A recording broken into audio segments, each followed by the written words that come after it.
Hi guys, तो आप देख रहे हैं मार्केट वाला उर्दू। इस चैनल पे रोज़ आपको न्यू अपडेट दी जाएगी। तो आज तकरीबन सुबह 11 बजे हमने सिग्नल्स दिया था ZEC कॉइन का।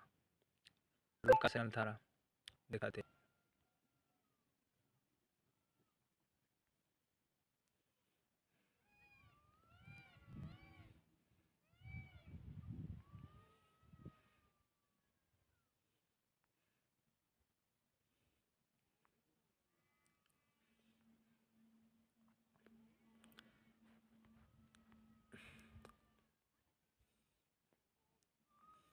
तकरीबन दूसरा टारगेट हमारा हिट हो गया है, 550 पे गया है।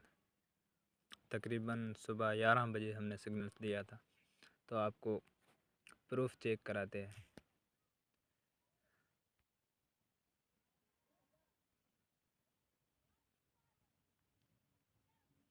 ये चेक करें, तकरीबन 10:45 एंट्री थी 540 इस पे और टारगेट आखिरी 600 था। हमारा तकरीबन दूसरा टारगेट हिट हो गया।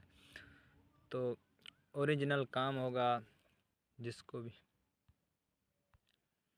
वीडियो अच्छी लगे वो शेयर करें, और रोज़ इस चैनल पे आपको न्यू अपडेट दी जाएगी और ओरिजिनल कंटेंट के साथ।